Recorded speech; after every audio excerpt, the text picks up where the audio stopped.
All right. What's up, devils? Sensei Tutum here with another video for you.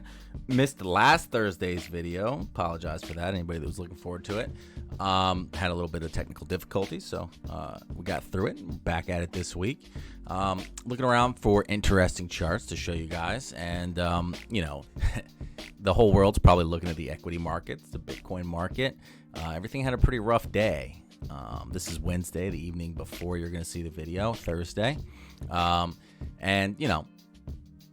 everyone's talking about that, right? So I figure let's look at something that's been a little bit more bullish. You see the daily candle. We've had the previous day close. It had a wick to the high side, but, nothing too bad. A little red. Today was pretty benign compared to the rest of the markets. Gold's holding up. And, is that super surprising? Not really. Bitcoin did have some red, but some of the alts held up pretty well. Some of the alts were actually in a trade in the Devil's Dojo, holding up. We had an equities trade going on as well. We took a stop and profit on that one on the red day. We obviously knew that was a potential, so we went ahead and moved the stop to a point of relative invalidation, which is in the profit zone. So I guess score that in the win column anyway. Hopefully this altcoin trade we've got going will hit target. And I still feel fairly good about it, but you never know with shitcoins, right? Anyway, today I wanted to talk about gold, the gold market.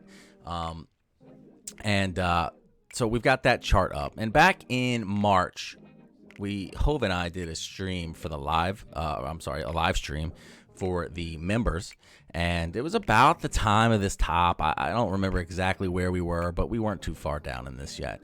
And Hove and I did a little contest so you could pick the low. Apparently I went back and checked. He said I got like $15 off from the low. Oops. I guess my low was most likely this pivot here, and we pivoted here, and there's nothing fancy there picking that, fellas. When you see, forget about the context necessarily. When you see a clear 5-wave move like this, right, you're going to correct.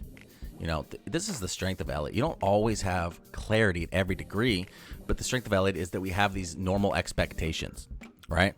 You probably hear that. You probably hear the crane out in the water. I'm right on the water's edge here at the Chesapeake Bay, so forgive me if you do. But anyway, so we have just these normal expectations that you can have a high quality of confidence, degree of confidence within account, even if you don't on the larger degree. And that's one really, the strength of Elliott, and people get all caught up and, they try to mix this degree with this degree, and they lose the forest through the trees, and you might be able to pick very accurate moves within a move that you're not so aware of. And gold hasn't been that complicated, let's be honest. Since the low back here, it's been pretty bullish.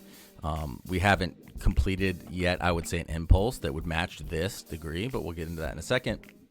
Really just following back to where I came up with this low. We had 5 moves. What kind of retracement are you going to expect after 5? Well, you're going to expect to get pretty close to 50% to 618. Wave 4 of 1 lesser degree. So 1. Let's see here. Let's just go ahead and forget all other degrees. 1, 2, 3, 4, 5. We have 5 waves, right? Whether or not this continued to extend and we didn't get external, we didn't necessarily, but we kind of did. You just expect to retrace back to these high levels of support, and wave 4s generally offer those, right? Not to mention the Fibonacci retracement levels, and we front ran the 50 here. I might even have been at the 50, I'm not sure. But when you see a 50 line up with a wave 4 of 1 lesser degree, typically the termination of that wave 4 of 1 lesser degree, it's just easy. There's no higher level of thinking required. It's simple. And you just, okay, this is a normal expectation. It either happens or it doesn't. And you move on to the next one. And once you do it long enough, you know that you can sort of trust these higher level expectations. Like I say, have clarity within a forest of cloudiness. So yeah, I got pretty close to this retracement, and I haven't really looked back since because, once we got here, we knew it was bull time, and you buy here and just wait. So what's happening now? What's going on? Let's talk about it. Where are we at? So the fact that we did immediately bounce out of that is obviously a bullish sign for gold. And you know, all the metals sort of had that reaction then. I think from here, silver outperformed. Though, you know, what is this? What's happening now? I mean, I would have called at this time, I think I would call this a flat wave, right? Because this is clearly an impulsive move down. We have a clear 5-wave move. 5-wave move out of it. So A, B, C. So this is a larger degree correction than this wave. This is the 5th, right? So we finished our 5, and now we have a 3-wave move that seems similar in degree to these. It can be an adequate retracement, right? I mean, if we just go ahead and channel this like a regular impulse, do we break that channel structure? Sure. I mean, we don't quite get to the high probability area, but we do get right down to the lower end of the wave 4 of 1 lesser degree, which is still always a very high likelihood for a bounce or a finish of a retracement. So I think that we can have that. This is our context. We can just go ahead and leave these. Go ahead and leave these on here, and we can go ahead and throw the corrective count on there as well. I don't even know. It's hard to tell what degree I'm looking at these days because TradingView is kind of screwed up the degrees here lately. So that was minuet, minute. This is minuet. There we go. All right, so we'll leave that on there. Seems we can call this an anchor. And if we go back here, I think we can clearly call this an impulse as well, right?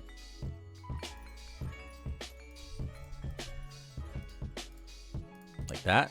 And then a zigzag out of it. Something like that, right? We're not worried too much about the lower degree. We can mince on this all we want, but it seems pretty obvious that this was corrective here. Now, then what happens out of this? So all you have to know is this impulsive or is this corrective? Well, it clearly isn't an impulse because we overlapped before. And it isn't a diagonal because it doesn't meet the rules and guidelines of a diagonal. Like guidelines, of course, you know, sometimes we don't fall within those, but the rules are the rules. And this does not meet the rules of a diagonal. Namely, wave 4 is longer than wave 2.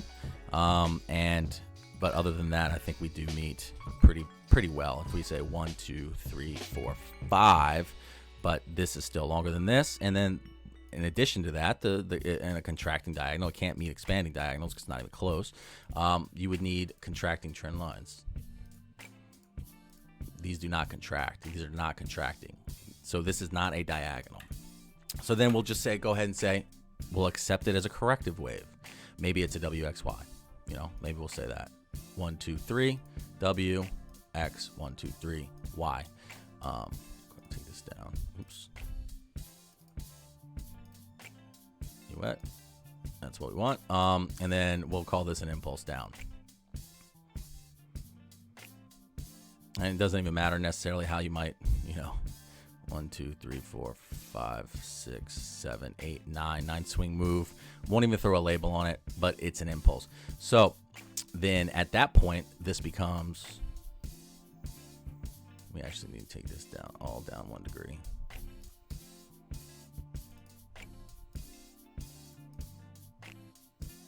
And we'll change colors. So then this becomes a flat wave, a running flat wave to be more specific, which isn't a super common structure, but they happen.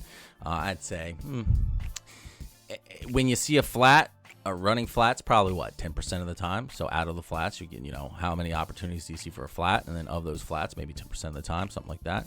Go back up, change color.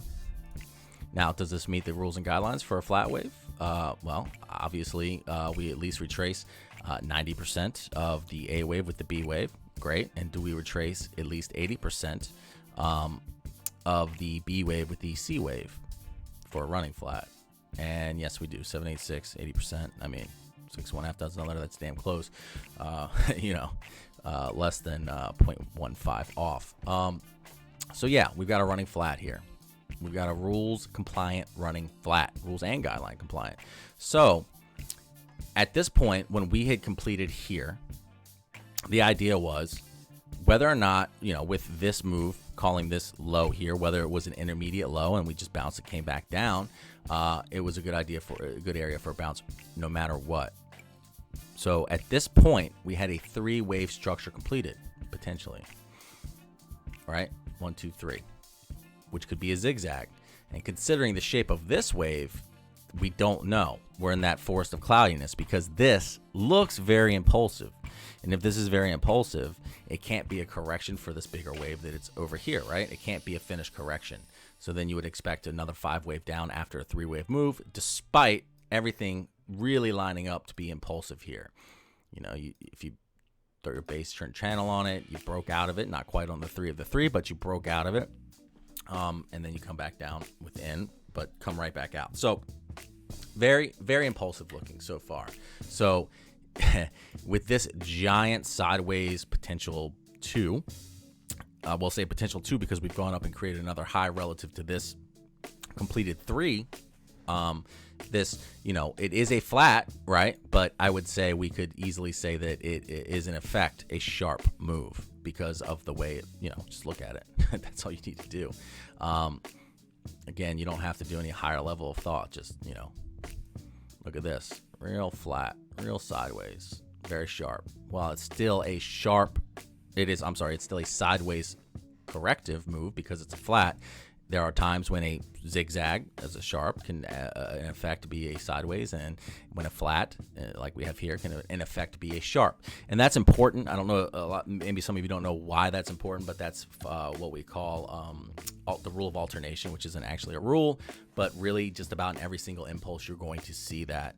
So it's actually a good sign to call this an impulse. But then if this move out of it is another impulse, then we would be completing a 5-wave move at that point of this degree, of this whole degree. If this goes up for a 5th here, we'll look at that closer.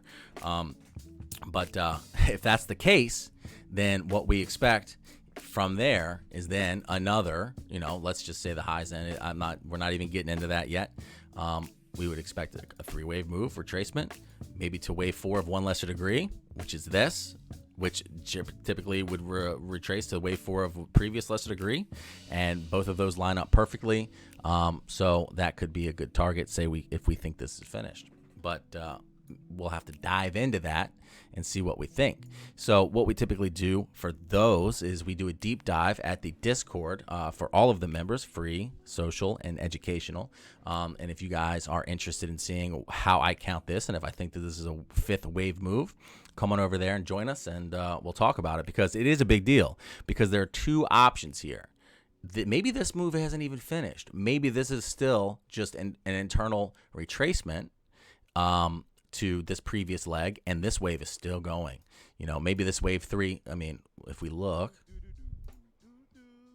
what's the high probability area for wave 3 in relation to a wave 1?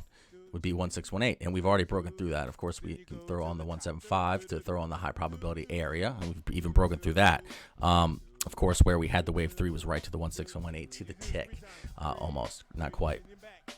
So could this be the 5th wave? Absolutely. And of course, if it's still a 3rd wave in play, which is very important to figure out, if this is just, you know, if this is a 5-wave move and we're still internal, that would mean that we'd be looking for a 9-swing move. 1, 2, 3, 4, 5, 6, 7, 8, 9. Maybe we get all the way up here to 2618, which once you break through here, that's really one of the next high probability areas. So we'll go ahead and talk about that in a deep dive and see where we are with that. And depending on what you think about the rest of the world, all these equities and all these bonds, maybe you have your own preconceived notions. Let's just see what Elliott Wave thinks. All right, guys, see you at the Discord. Toot out.